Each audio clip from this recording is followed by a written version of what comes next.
Okay, so we are back and we're going to talk about the influence of a hair type on the hairstyle. So the first part of this is you want to identify the texture and density. So basically the simplest is a hair bald, very thin, thinning, thin, medium, very dense, very thick. And the hair texture. Is the hair fine, medium, coarse, very coarse? Is it wavy? Does some areas have more of a wave to them on the sides but the back is straight? That will all influence your finished styling result. So they give you a whole bunch of types of hair, and it starts out with fine straight hair. So fine straight hair usually hugs the head shape due to the fact that there is no body or volume. The silhouette is small or narrow, and it is not appropriate for the client based on facial features and body structures. You want to think about what styling aids or chemical services that you can recommend. For example, you can do a perm to make it seem a little bit more full, have a little bit more body. There is straight medium hair. So straight medium hair, know this. This is the type of hair that offers more versatility in styling. You can blow dry it, use various size brushes, and it will have a good amount of movement. It will respond to rollers and thermal styling. Straight coarse hair is going to be hair that is very hard to curl, it carries more volume, and it has a wider silhouette because of the coarseness. It responds well to thermal styling. Flat brushes are better for this hair type because of a wider diameter in the hair shaft. Blow drying with round brushes can create too much volume for this hair type, and chemical services might take a little bit longer to process because it's thicker. Wavy fine hair. This is the type of hair that it can appear fuller with the appropriate haircut and styling. Appropriate layering will make it look fuller, as well as blow drying and certain chemical services. This hair can be fragile, so you don't want to overdo any service, whether it be heat or chemicals. If the desired result is straight hair, it will straighten easily by blow drying, but you may sacrifice volume. If you diffuse the hair with the diffuser, it will have a fuller appearance. Wavy medium hair. This is the ideal hair type. This is the hair type that offers the most versatility in styling. It could be diffused to look curly or easily straightened by blow drying.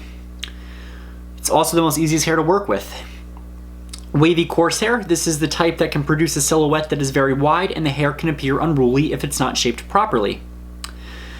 Blow drying is much easier for the stylist than for the client, so take this into account when you're styling their hair in the salon, because when they go home, they may not be able to style it like you style it. So client education is key for this hair type. Clients with this hair type often feel that their hair leaves them trapped between being too wavy to be left in a straight style and not curly enough for a curly style. They recommend a soft perm if it's ideal.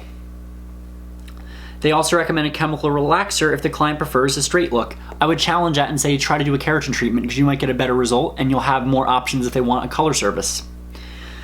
Curly fine hair. Curly fine hair is best. With curly fine hair, when this hair is worn long, it often separates, revealing the client's scalp unless the hair is thick in density. Because this is best kept short and it's best kept styled where it doesn't show the thinning part. Blow drying this hair may be difficult unless the hair is cut into short layers. Blow drying is not an effective solution if the client is going to be a humid environment. So for example, if you cut the hair shorter and you're trying to make the hair appear fuller, if you use a flat style and you blow dry it straight, what happens if you live in, like, let's say an area like Florida where Florida is very humid, they go to walk down the boardwalk or the beach and then all that moisture goes whoop, and the hair is back to its curly place. There are certain products you can use to get around that, but you want to make sure that you're being careful what you recommend, because some products that are very thick and can, cake down the cuticle can also get caked up on the scalp if they apply too much at home, causing more hair loss, and that could be more of an issue. So, curly medium hair, this hair creates a wide silhouette. When left natural, this type of hair gives a soft romantic look. The wide silhouette should be in proportion to the client's body shape and not overwhelm it. When cutting the hair, you want to be mindful that the weight of the line of the haircut will fall, because that can cause the hair to look off proportion. Curly medium hair responds well to relaxers and color. Curly coarse hair is hair that needs heavy styling products to weigh it down. It is easy for this hair type to overwhelm any client. Keep in mind when you cut this, it's going to shrink considerably. So for example, someone with curly coarse hair, if you try to cut bangs, which is not a good idea, if you think you're cutting it here, it's going to go whoop and shrink, and then they have micro bangs, which can probably traumatize them. Very curly fine hair. This is going to be the hair type that is most flattering shape for clients that this will be the hair type. Sorry about that. It's been a long day. This is the most flattering shape for clients. Must be determined before you begin styling, because with very curly fine hair, if you mess up, the mess ups will take longer to grow out and fix. Keep in mind that for the ease of styling, this hair type is best generally kept short. You don't want to let it grow too long because it's fine and that can pull it down and make it look finer. As the hair grows out, the hair parting will be more noticeable. This is the client that might want a potential weave, a wig, maybe some extensions if it's permitting. With this hair type, if the hair is long, the silhouette will be wide and extremely voluminous, but if they have hair loss, you can see some of the patches. That might be something you want to work around. Chemical services and hair pressing, which is temporary straightening, which we'll talk about later. They take well, but the hair is fragile because it is finer, and what happens is finer hair is more prone to damage, so your process could take like that, and you can overprocess if you let it leave on too long. If you use a pressing comb and you're not careful, you can actually cause the hair to come out and attach to the comb. Extremely curly medium hair, this silhouette will get you very wide because the hair can look wider rather than longer as it grows, so it tends to grow out this way and not this way. Thermal styling could follow the pressing if the hair is left in its natural state. Chopping it close to the head in flattering shape is a great way to cut this hair type. This tends to be one of the hair types that you want to look in for the ethnic styling guides and do classes on to be more familiar with how this behaves.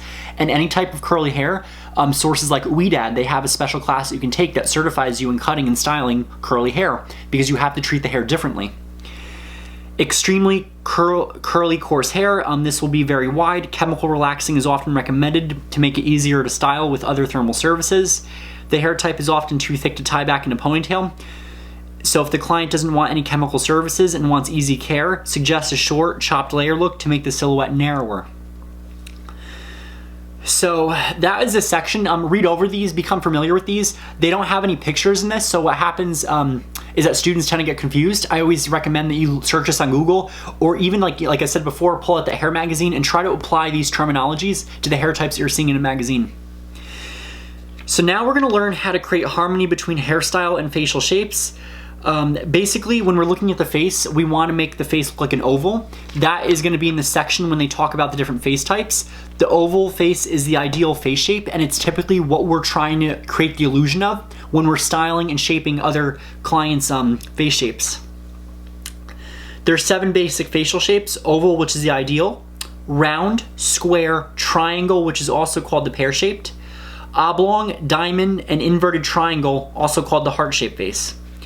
You'll become more familiar with these just through experience and looking at the pictures in the book. They give you a whole wide range of face shapes to look at. So for when you're designing, they tell you again the oval is ideal. The oval face shape, the contour and proportions of the oval is perfect. So if you divide the face up, it's even spacing. Facial contour of the oval face is about 1.5 times longer than its width across below the brow. The forehead is slightly wider than the chin. A person with an oval face shape may wear any hairstyle unless there is other considerations such as eyeglasses, length, and shape of the nose or profile. So become familiar with round face shapes. The round facial shape is best suited with a hairstyle that has weight or volume on top and closeness or no volume at the sides. The square face shape will best be styled by softening the hair around the temples and jaw by bringing the shape or silhouette close to the head form. Create volume in the area between the temples and jaw by adding volume around the ear area. The book recommends this. This is a really good way to become familiar with your own face shape because you first want to learn about yourself before you're able to serve other people with this styling. Do modern technology with like the apps where you can take a photo of yourself, pull your hair back, and then experiment around different hairstyles. As a beginner, like let's say if you're practicing at home on your friends or family, that's a good idea to become familiar with face shapes and what styles best suit them because you're able to get a visual that way. So the triangle pear-shaped face type, this is going to be a hairstyle that has volume at the temples and some height on top. You can disguise the narrowness of the forehead with a soft bang or fringe. For an oblong face type, you can keep the hair fairly close at the top of the head, add volume on the sides to create the illusion of width.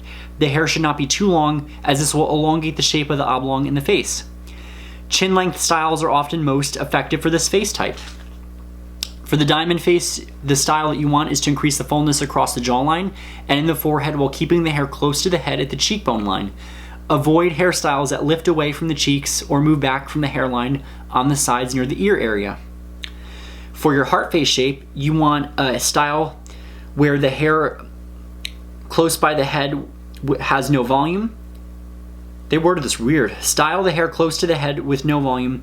A bang or fringe is recommended. Gradually increase the width of the silhouette as you style the middle and the third of the shape in the cheekbone area and near the ears, and keep the silhouette at its widest at the jaw and neck area to create the illusion of the oval. They give you that example right there of that haircut, that really trendy long layer cut with a side bang. So now we're going to talk about profiles. Profile is going to be defined as the outline of the face, head, or figure seen in a side view. So if you look at a side view of a person, that's going to show you where their nose is, what it looks like. It's similar to silhouette. The straight profile is considered ideal. You want to style the hair to get the illusion of a straight profile. The face when viewed in profiles is neither convex, which is curving outward, or concave, curving inward. Although even a straight profile has a slight curvature. Generally, all hairstyles are flattering to the straight or ideal profile.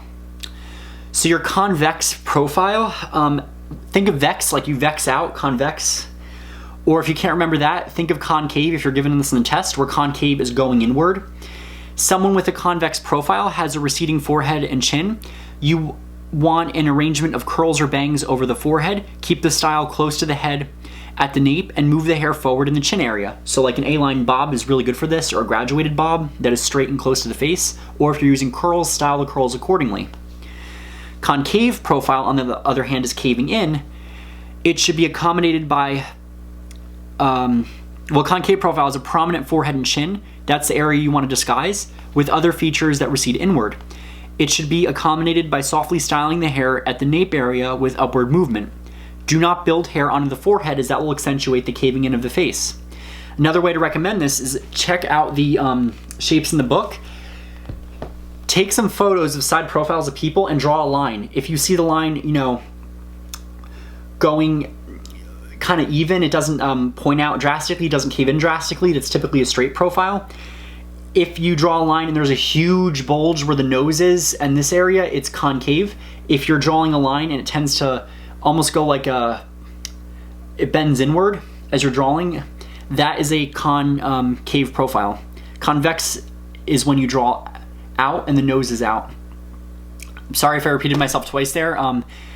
Say it again so you guys don't get confused. Convex is going to be bulging out and concave is going to be bulging in. Okay, so that is concave versus convex, and now we have some special considerations to take into account.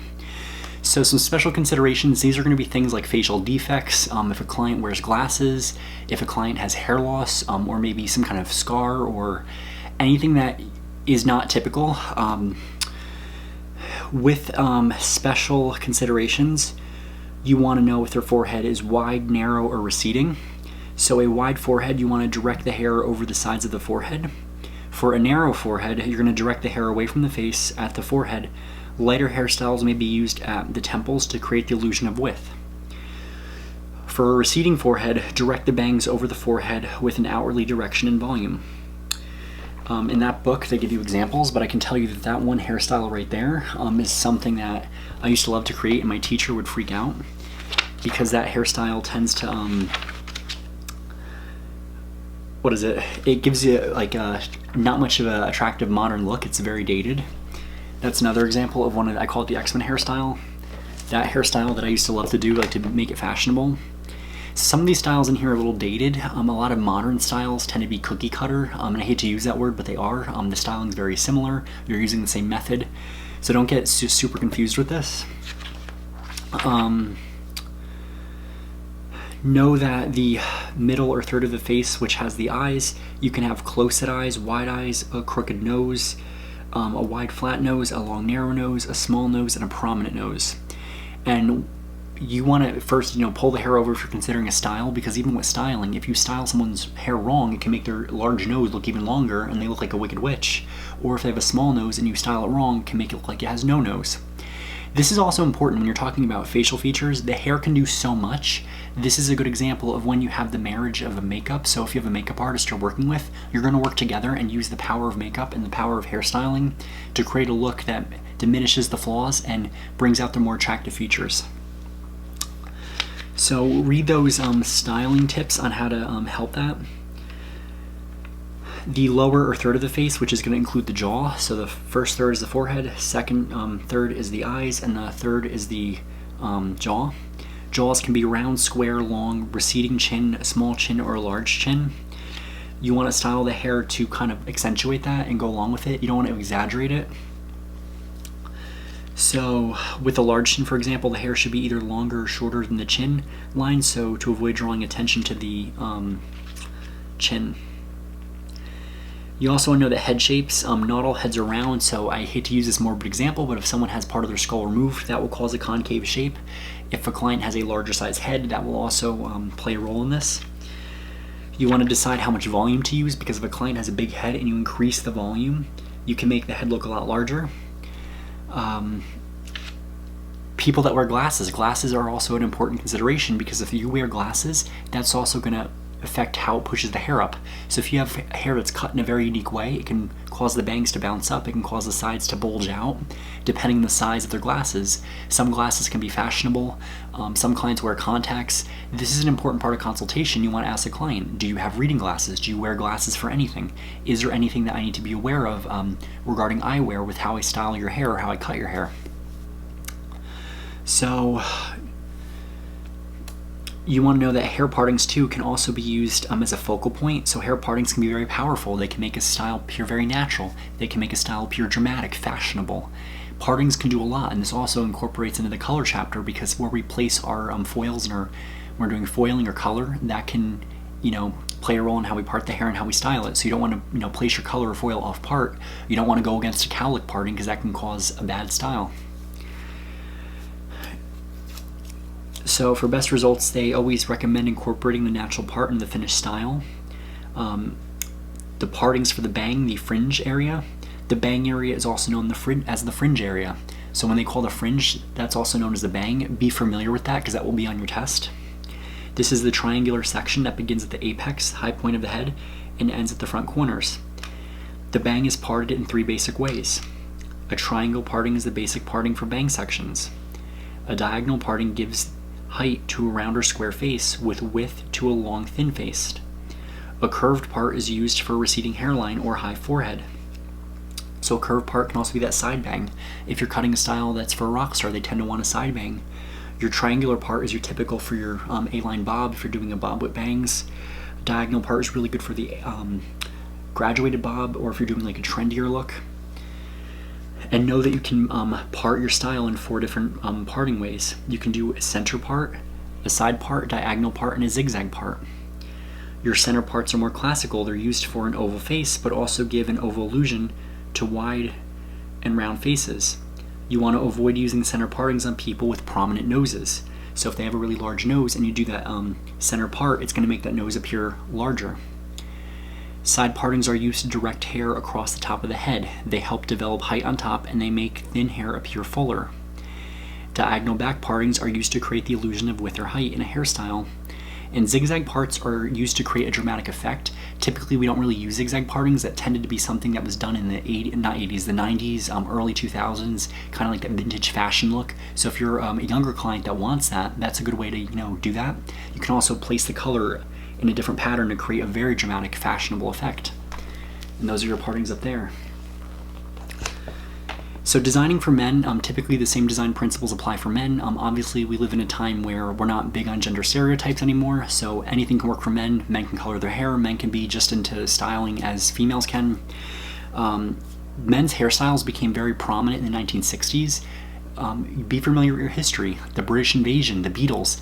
The UK revolutionized how we in America do hair when they came over and they were, sporting men with longer hair. Men can now wear their hair in different styles. The man bun. I started wearing the man bun before it was popular, which is actually a chignon. I used to wear it when I had longer hair, and I used to get shade from friends, family, and then in 2 years it became popular, and I'm like, oh, I wore it before it was even cool. Now, it says in the book, and this is important to remember, all hair lengths are acceptable for men, giving them more choices than ever before.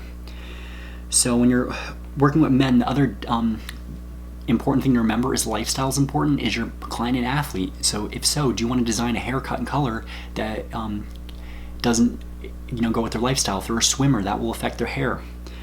If they have facial hair, that's very important to be familiar with. You want to style the facial hair accordingly to match the hairstyle. If they have receding hair or balding, that is something you have to work around. Can you maybe do a glue-on weave? There's a new thing where you can shave that area, put the weave on. If a man has a wide face and full cheeks, you want a fairly close and trimmed beard, which will be very thinning to the overall appearance. So I like how the book ends this. No matter what the trend it is important to remember that shapes appear. It is important that the shapes appear well-groomed and flattering to the client. So it's really not only what you want, but it's mostly about what the client wants. And I'll say it another way. Listen to your client. Don't do what you want to do if it's not going to compliment the client. Know their lifestyle, know how they're wearing their hair, know what they want, and actually listen. What you have to say is not as important as what they say.